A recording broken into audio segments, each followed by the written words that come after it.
ስለታዊ መረጃዎችና ዘገባዎችን ይዤ መጥቻለሁ። መረጃና ዘገባዎችን እየተከታተላችሁ አብራችሁ እንድትቆዩ ነው በአክብሮት የምጋብዛችሁ። በዚህ ሰዓት የተለያዩ መረጃዎችን ይዣለሁ። ከማድረሳችሁ መረጃዎች መካከል ምርጫ ለማስፈጸም በሚል የተሰጠው ወታደራዊ ዘመቻ እክል ገጥሞታል ተብሏል። ከዚህ ጋር በተያያዘ በብልጽግና ባለስልጣናትና በመከላከያ መካከል አለመተማመን ተፈጥሯል። ከስምሪትና ከግዳጅ ቀጠናቸውን በርካታ ወታደሮች ጠፍተዋል። እንዲሁም ደግሞ ከብልጽግና ከፍተኛ አመራሮች መካከል ለፋኖ መረጃ ሲያቀብሉ ነበር የተባሉ በመከላከያ በቁጥጥር ስር ውለዋል። በዚህ ምክንያት ዘመቻው ከሽፏል ተብሏል። ይህንን ጨምሮ በተለያዩ አካባቢዎች ያሉ የግንባር ዝርዝር መረጃዎችን አደርሳችኋለሁ። እንደዚሁም ደግሞ ዛሬ ውጊያ ተደርጓል።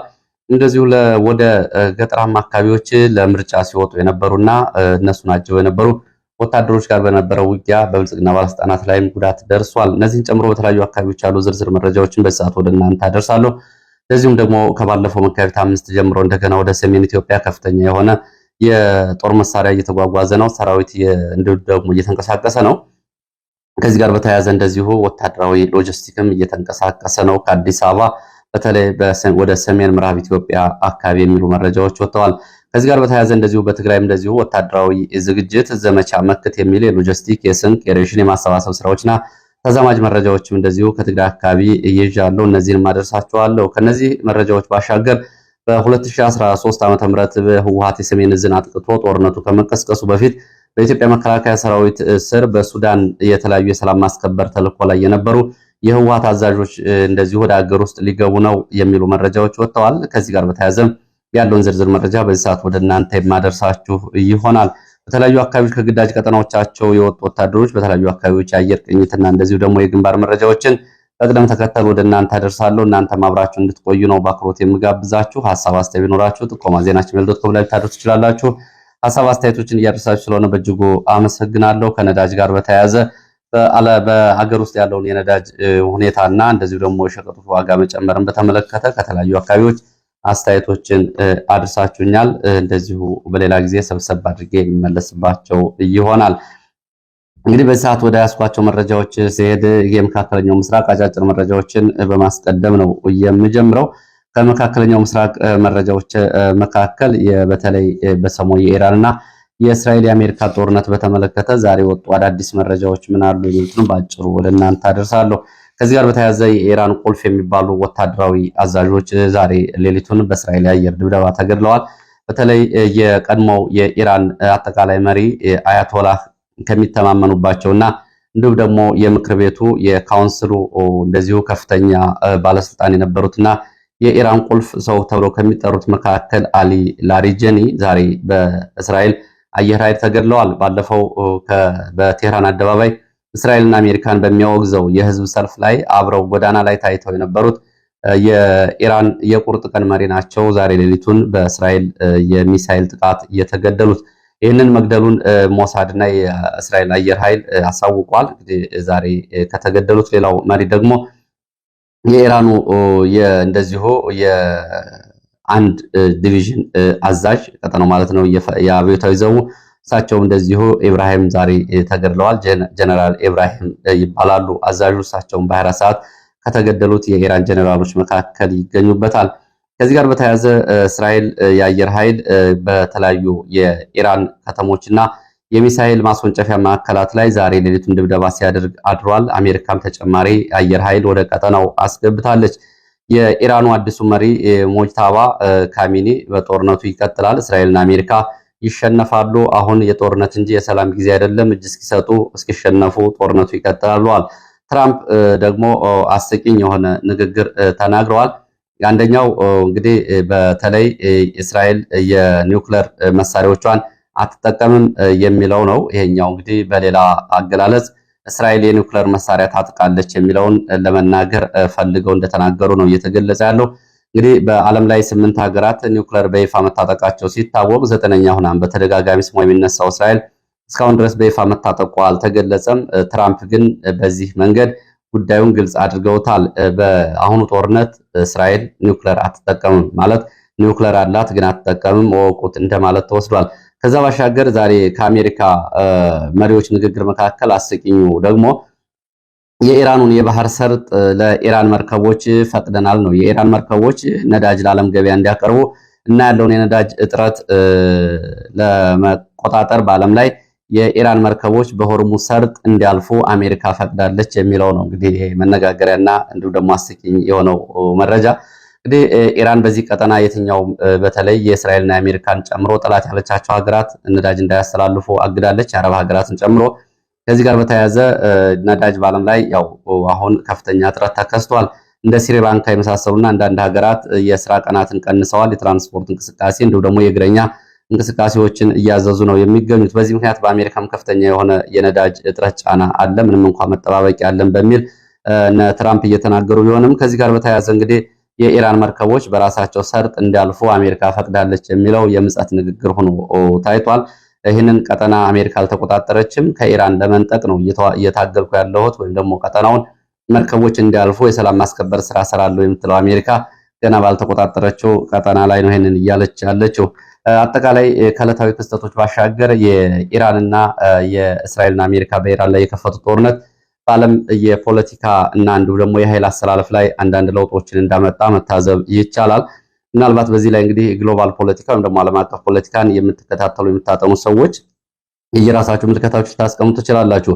ሆኖም ግን ከቀዝቃዛው ዓለም ጦርነት በኋላ አሜሪካ ባደረገቻቸው ወታደራዊ ዘመቻ ቀድሞ አጋሮቿ የሚባሉት የምዕራብ አውሮፓ ሀገራት በዚህ ላይ የተለያየ አቋም ሲወስዱ ታይተዋል። ይሄ እንግዲህ ከቀዝቃዛው የዓለም ጦርነት በኋላ አሜሪካ እንደገባሽው ተወጪው የሚል እንዲሁም ደግሞ የአሜሪካ ወዳጅ የሆነ በሙሉ የሌሎቹ ሀገራት ጠላት ይሆናል የሚለው ካሁን በፊት የነበረው የራሻ ወዳጅ የሆነ የአሜሪካ ጠላት፣ የአሜሪካ ወዳጅ የሆነ የራሻ ጠላት ይሆናል የሚለው የዓለም የኃይልና የፖለቲካ አሰላለፍ ወይ ደግሞ ሮይቶ ዓለማዊ ሽኩቻ ስለማብቃቱ የሚያሳይ ነው። ከነዚህ መካከል አሜሪካ በዚህ ዘመቻ ላይ በተደጋጋሚ እንድትሳተፍ ጥሪ ያቀረበችላት እንግሊዝ አሜሪካና እንግሊዝ እንግዲህ የተለያየ አቋም እስካሁን ሲያስተራምዱ በዓለም ፖለቲካ ታይቶ አይታወቅም። አሁን እንግሊዝ ይህንን አቋም ወስዳለች። እንደነ ፈረንሳይ ያሉት ሀገራት ምላሽ ሰጥተዋል። መርከብ አናሰማራም ብለዋል። እንደ ጀርመን ያሉት ደግሞ እንኳን እኔ ልሳተፍ ኔቶ የማያገባውም እያሉ ነው የሚገኙት እና ከዛ በኋላ እንግዲህ በአሜሪካ ለወትሮ ስጠራቸው አቤት ወደ የት ይሉ የነበሩ ሀገራት አሁን የራሳቸውን አቋም መውሰድ ጀምረዋል። ይህ እንግዲህ አሜሪካ ፈርስት ከሚለው የትራምፕ ፖሊሲ እንዲሁም ደግሞ በዓለም ላይ ሌሎች ሀገራት እንደዚሁ የኃይል ሚዛን አስጠባቂ ሆነው ከመምጣታቸው ጋር በተያያዘ የሚታይ ዓለም አቀፍ የፖለቲካ የኃይልና እንዲሁም ደግሞ በተለይ የአንድ ግሎባል ፖለቲካው የአንድ የምዕራባውያን ኃይል ቁጥጥር ስር ነበር ከሚለውም መላቀቁን የሚያሳይ ይሆናል። አስተያየቶቻችሁን እስኪ እናንተም ጨምሩበት። ወደ ሌሎች መረጃዎች ነው የማልፈው። ወደ ሌሎች መረጃዎች ሳልፍ በሀገር ውስጥ መረጃዎች የእስራኤል ለኢትዮጵያ ከፍተኛ ወታደራዊ ድጋፍ እያደረገች ነው የሚል መረጃ ወጥቷል። ኢትዮጵያ ከፍተኛ የሆነ ወታደራዊ ድጋፍ ከእስራኤል እያገኘች እንደሆነ የሚገልጹት የመረጃ ምንጮች የእስራኤል ወታደራዊ ባለሙያዎች የተለያዩ ወታደራዊ ስልጠና እየሰጡ ነው የሚገኙት። በምድር ጦር አካባቢ እገዛና የድጋፍ ቢሮ እስከ መክፈት ድረስ ደርሰዋል ተብሏል። 2016 በኢትዮጵያ ዘመን አቆጣጠር ጀምሮ በወታደራዊና ቴክኖሎጂ ድጋፍ ጭምር እስራኤል በኢትዮጵያ ውስጥ ይህን እያደረገች ነው ያሉት የመረጃ ምንጮቹ የሶማሌላንድ በአፍሪካ ቀንድ ካለው አጠቃላይ የጋራ ፍላጎት ባሻገር ዩናይትድ አረብ ኤሚሬትስ ለኢትዮጵያ የምታደርገው ወታደራዊ ቁሳቁስ ድጋፍ እስራኤል ደግሞ በሰው ኃይል ስልጠናና በቴክኖሎጂ ይህን እያደረገች ነው ብሏል።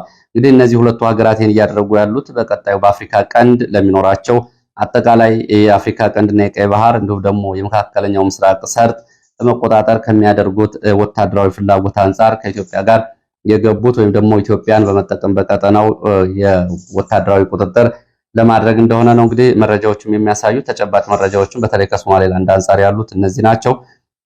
ሌላው ከዚህ ከአብይ አህመድ ሰሞኑን ወደ ዩናይትድ አረብ ኤሚሬትስ ወደ አቡዳቢ ባደረገው ጉብኝት የወርቅነህ ገበየሁን ይዞ ሂዷል የሚለው ጉዳይ መነጋገሪያ መሆኑንም መረጃዎች ጠቁመዋል።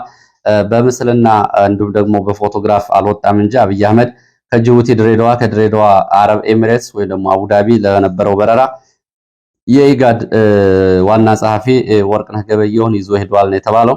ይህም እንግዲህ ድርጅቱን እያስተቸው ይገኛል። አንድም ድርጅቱ ገለልተኛ ለመሆኑንና የአብይ አህመድ ፍላጎት ማስፈጸሚያ መሆኑን ማሳያ ነው እየተባለ ያለው። አብይ አህመድ እንግዲህ ለአረብ ኤሚሬትስ የአፍሪካ ቀንድ ጉዳይ ከኢትዮጵያ ባሻገር በኢጋድ በኩል የቀጠናው ሀገራትም እንደዚሁ አጋርነታቸውን እንዲያሳዩ በሚል ወርቅነህ ገበየሁን ይዞ ሂዷል ነው የሚሉት። ይህ እንግዲህ ያው የኢጋድ አሁን በወርቅነህ ገበየሁ በኩል እንዲሁም ደግሞ በምስራቅ አፍሪካ ያሉ የኢትዮጵያ ወኪሎች የሚባሉት ጭምር የኦህዴድ ሰዎች ናቸው። ከዚህ አንጻር እንግዲህ በኢጋድ ጭምር የአረብ ኤሚሬትስን አጋርነት ይቀበላል የሚል ቀጠናዊ ፍላጎታቸውን እንደዚሁ የበለጠ እንዲገፉበት ለማሳየት አስቦ ያደረገው እንደሆነ ነው እየተገለጸ ያለው። ለማንኛውም ኢጋድ ጋር በተያያዘ እንደ ኤርትራ ያሉ ሀገራት ኢጋድ ገለልተኛ አይደለም በማለት መልሰው ለቀው ወጥተዋል። እንደ ሱዳን ያሉት ደግሞ ወደ ኢጋድ ለመመለስ ማመልከቻ ማስገባታቸውን መረጃዎቹ ጠቁመዋል። ወደ ሀገር ውስጥ መረጃዎች በዚሁ እገባለሁ። ወደ ሀገር ውስጥ በተለይ የግንባርና ተያያዥ ወታደራዊ መረጃዎች ስንሄድ የህወሓትን የተመለከቱ መረጃዎችን ነው የማስቀድመው። የህወሓት ጄኔራሎች ወደ ሀገር ውስጥ ሊመለሱ ለመግባት ያቀረቡት የቅድመ ሁኔታ ጥያቄ ተቀባይነት አገኘ የሚል መረጃ ነው። የህወሓት ጄኔራሎች እንግዲህ በሱዳን ግዳጅ ላይ የነበሩ የህወሓት የቀድሞ ጄኔራሎች ከሱዳን ወደ ኢትዮጵያ ሊገቡ እንደሆነ ነው የወጡ መረጃዎች የጠቆሙት። እንደ መረጃ ምንጮቹ 2013 ከጦርነቱ መቀስቀስ በፊት በኢትዮጵያ በኩል ሰላም አስከባሪ ሆነው በሱዳን የተለያዩ ቀጠናዎች የስምሪት ላይ የነበሩ የህወሓት የቀድሞ ጄኔራሎች የሰላም ማስከበሩን በመውጣት ከህወሓት ጎን በመቆም በጦርነቱ ጊዜ ግዳጅ አቋርጠው በሱዳን ጥገኝነት የጠየቁ እንደነበሩ ይታወቃል። ከሰላም ማስከበሩ ባሻገር በኋላም ማይካድራና ሁመራ አካባቢ ጭፍጨፋ ፈጽሞ ወደ ሱዳን የሸሸውን ሳምሪ በኋላ አርሚ 7 ተብሎ የሚጠራውን ቡድን በማደራጀትና በዚህ ስር የተለያዩ ስራና እገዛዎችን ሲያደርጉ የነበሩ ወታደራዊ አዛዦች ናቸው። በተለይ አርሚ 7 አባላት የሆኑ ከፍተኛ ወታደራዊ አዛዦች ማዕረግ ያላቸው እንግዲህ ኮሎኔል ጄኔራል እነዚህ ወደ ሀገር ውስጥ ሊገቡ እንደሆነ ነው ዛሬ የወጡ መረጃዎች እየገለጹት። በእነዚህ በተባበሩት መንግስታት ድርጅት የኢትዮጵያ ሰላም አስከባሪ በመሆን የተለያዩ ጥቅሞቻቸው እንዲለቀቁላቸው የተያዘባቸው የማዕረግ እድገታቸው፣ ጡረታቸው እንዲሁም ደግሞ በአዲስ አበባ የሚገኙ ቋሚና ተንቀሳቃሽ ንብረቶቻቸውን እንደዚሁ እንዲለቀቁላቸው ያቀረቧቸው ጥያቄዎች እንደዚሁ ተቀባይነት አግኝተዋል በብልጽግና በኩል ነው የተባለው።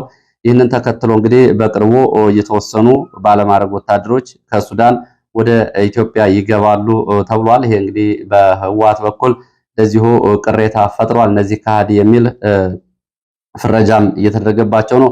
እነማን እንደሆኑ የታወቀ ነገር የለም። ሰሞኑንም እንደዚሁ ቀድሞ የአርሚ 7 አባላት የሚሆኑ ወደ ሀገር ውስጥ ገብተዋል በሚል እንደዚሁ ስልጠና ሲወስዱ እንደነበር የሚያሳዩ መረጃዎች ወጥተዋል። እንግዲህ ከዚህ ጋር በተያያዘ ይህንን ለማስፈጸም በፌዴራል ደረጃ ያሉት እነ ዶክተር አብርሃም በላይ የትግራይ ተወላጅ ባለስልጣናት ጀነራሎቹን ጥቅማጥቅም ለማስለቀቅ እንደዚሁ ደፋ ቀና እያሉ እንደሆነ ነው የተገለጸው። ከዚህ ጋር በተያያዘ እንደዚሁ ዘመቻ መክት በሚል በትግራይ ለሚደረገው ጦርነት የገንዘብ የስንቅ የማሰባሰብ ስራ ተጠናክሮ ቀጥሏል። ሆኖም ግን በተፈለገው መጠን ልክ እየሄደ አይደለም። የታሰበው ስንቅና ትጥቅ ስንቅና ሬሽን እየተገኘ አይደለም። በየአካባቢው ካድሬዎች ስንቅና ሬሽን ከህዝብ መሰብሰብ ውጤታማ ባለመሆናቸው እየታሰሩና በቁጥጥር ስር እየዋሉ እንዲሁም ደግሞ ሌሎች ታጣቂዎችና ሚሊሻዎች ራሳቸው ይህን የማሰባሰብ ስራ ገብተውበታል ነው የተባለው። ደረቅ እንጀራ፣ በሶ፣ በርበሬ፣ ጨው፣ ሽሮን ጨምሮ እንዲሁም ደግሞ ቋንጣና የተለያዩ ሬሽኖች እየተሰባሰቡ ሲሆን ተፈናቃዮችም እንደዚሁ ካላቸው ገቢ ላይ በግል ባንኮች ጭምር የሚሰሩ ሰራተኞች ከሚያገኙት ገቢ 20%፣ አብያተ ክርስቲያናት እስከ 500 ሺህ ብር ድረስ እንደዚሁ ለዚህ ዘመቻ እንዲያዋጡ በህወሓት በኩል እንደዚሁ ምደባና ትዕዛዝ ተሰጥቷል። ራያ መሆኒ፣ ራያ ጨርጨር ካህናትና ቀሳውስት እንዲሁም ደግሞ የአካባቢው የቀበሌና የወረዳ ባለስልጣናት የተሰጣቸውን ሬሽን ማሰባሰብ ስራ በአግባቡ አልተወጣችሁም በሚል በቁጥጥር ስር መዋላቸው ጠዋት የወጡ መረጃዎች እያሳያሉ።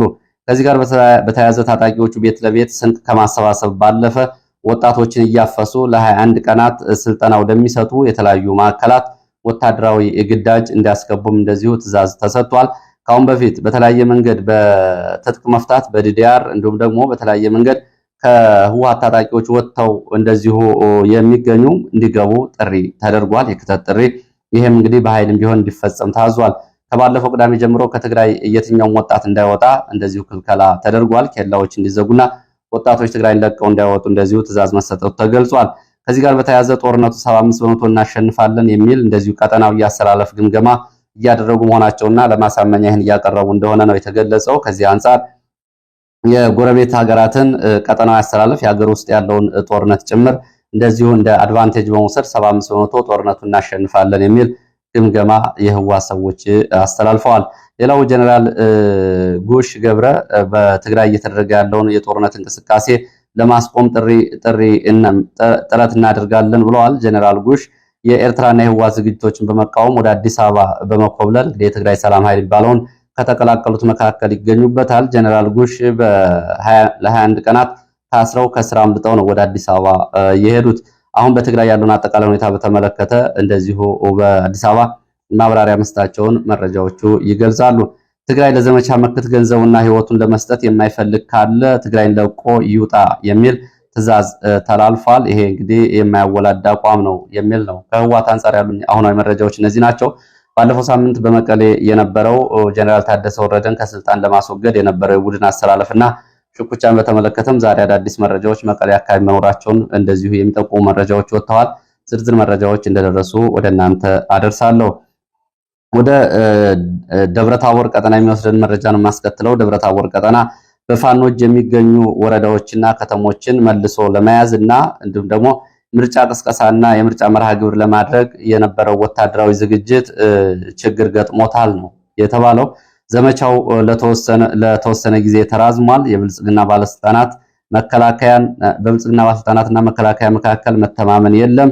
ባሳለፍነው ሰኞ ለግዳጅ የተዘጋጀ ኃይል በተለይ መከላከያ ከግዳጅ ቀጠናው እንደዚሁ ወጥተው ጠፍተዋል። በርካታ የመከላከያ አባላት በተለይ አዲስ የገባው ደቡብ እዝ ነው በዚህ መንገድ እየጠፋው ወደ እስቴ ቀጠና ምስራቅ እስቴ፣ መካነ ኢየሱስ፣ አንዳቤት ስምሬት ዝግጅት ላይ ከነበረው ኃይል ውስጥ በቁጥር ያልታወቁት ሌሊት ጠፍተዋል ነው የተባለው። ይሄ እንግዲህ ከፍተኛ ጭንቀት ፈጥሮ ፍለጋ ላይ ናቸው እንኳን ዘመቻው ሊደረግ ያሉት የመረጃ ምንጮች።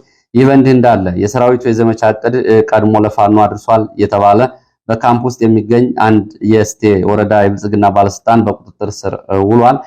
ከዚህ ጋር በተያያዘ እንግዲህ ሰራዊቱ ከደብረ ታቦርና ከጋሳይ ወደ እስቴ የሚያደርጋቸውን ዘመቻዎች ቀድሞ ለፋኖ መረጃ ሰጥቷል በሚል በመከላከያና የአካባቢው የብልጽግና ባለስልጣናት መካከል ለዘመቻው አለመተማመን እንደ ምክንያት ቀርቧል። ብልጽግናዎች ከደቡብ የመጣው አዲሱ ኃይል አካባቢውን ስለማያውቅ ያስበላናል ወይም ደግሞ ያስጠቃናል፣ ከሱ ጋር አብረን ዘመቻ አንሄድም ነው የሚሉት። የመከላከያ አባላት በበኩላቸው ደግሞ ለፋኖ መረጃ የሚሰጡ የብልጽግና አመራሮች በውስጣችን ተሰግስገው ይገኛሉ፣ እነሱን ይዘን ዘመቻ አንገባም በሚል ነው ሙግትና ክርክር ውስጥ የገቡት። በዚህ ምክንያት ምርጫው እንግዲህ በተያዘለት ጊዜ ባለፈው የካቲት 28 ጀምሮ ቅስቀሳ ይደረጋል ቢባልም እስካሁን ድረስ በደቡብ ጎንደር በ17 ወረዳና ከተሞች ምርጫም እንዲሁም ደግሞ የብልጽግና አጠቃላይ ፖለቲካዊ እንቅስቃሴም የለም። ይሄ ነው እንግዲህ የሆነው። በሌላ ዜና ደግሞ ፋኖ በተቆጣጠራቸው በእነዚህ የደቡብ ጎንደር ቀጠናዎች ለቀጣይ ግዳጅ የሚሆነውን ከፍተኛ የሆነ ሎጂስቲክ የሰው ኃይል በማግኘቱ ቀጣዩ ዘመቻ ቀላል አይሆንም በሚል የሚሊሻ አባላት ወደ ፋኖ ለመቀላቀል እንደዚሁ በቡድንና በተናጠል እንቅስቃሴ እያደረጉ መሆኑን ከአካባቢ ወጡ መረጃዎች ያሳያሉ። ለምሳሌ ዛሬ ባሳለፍነው 24 ሰዓት ከአዲስ ዘመን እንዲሁም ደግሞ ከደብረ ታቦር እና ከሌሎች አካባቢዎች ባለፉት 24 ሰዓታት ቁጥራቸው ያልታወቀ ሚሊሻዎች ወደ ፋኖ መቀላቀላቸውን የሚያሳዩ መረጃዎች ወጥተዋል። ወደ ምስራቅ ጎጃም የሚወስደን መረጃ አስከትላለሁ። ምስራቅ ጎጃም ማቻክ ሸበል በረንታ ወረዳ ፋኖዎችን እንቅስቃሴ በገጠራማ አካባቢዎች እየተከታተለ ስለላ ሲያደርጉ ከነበሩ የሚሊሻ አባላት መካከል አንዱ በቁጥጥር ስር መዋሉን ዛሬ ፋኖ አስታውቋል። በገጠራማ የተለያዩ አካባቢዎች የፋኖዎችን ስምሪትና እንቅስቃሴዎች እየተከታተሉ ለ3 ወራት ሪፖርት ሲያደርጉ ከነበሩት መካከል ናቸው ብለዋል። እዛው ምስራቅ ጎጃም ማቻከል፣ ደብረ ቀለም እንዲሁም ደግሞ ምዕራብ ጎጃም ደንበጫ፣ አርቡቅ ተብሎ የሚጠሩ አካባቢዎች ዛሬ ማለዳ ከፍተኛ ተኩስ እንደነበር እና ለዘመቻ ወደ አካባቢው እየወጣው መከላከያ ጋር በእነዚህ ሁለት ቦታዎች ዛሬ ማለዳ እንደዚሁ ተኩስ ነበረ። የደረሰው ጉዳት በዝርዝር አልታወቀም። በእነዚህ አካባቢዎች በደንበጫና ማቻከል አዋሳኝ አካባቢዎች የድሮን ቅኝትና የድሮን አሰሳም እንደነበር አብረው የወጡ መረጃዎች ያሳያሉ። የደረሰው ጉዳትም እንደዚሁ አልታወቀም። ሌላው ዛሬ ውጊያ ሲደረግባቸው ከዋሉት አካባቢዎች መካከል ማዕከላዊ ጎንደር ይገኝበታል። በማዕከላዊ ጎንደር ዙሪያ ወረዳ ወደ በለሳ ግራኝ መሐመድ በር ተብሎ ከሚጠራው እስከ ደጎላ ድረስ ባሉት ድንዛዝና የተለያዩ አካባቢዎች ውጊያዎች ተደርገዋል። ይሄ እንግዲህ ምናልባት አድማጭ ተመልካቾቻችን በኢትዮጵያ ታሪክ በ16ኛው ክፍለ ዘመን 1543 ላይ ግራኝ አህመድ የመጨረሻ ድል የተደረጉበት ቦታ ወይና ደጋ ወይም ደግሞ ግራኝ በር ተብሎ የሚጠራው ቦታ ነው። ይሄ ከጎንደር ከተማ በስተ ደቡብ ምስራቅ በቅርብ ርቀት የሚገኝ ቦታ ነው። በዚህ ቦታ ነው ዛሬ ውጊያ ሲደረግ የዋለው።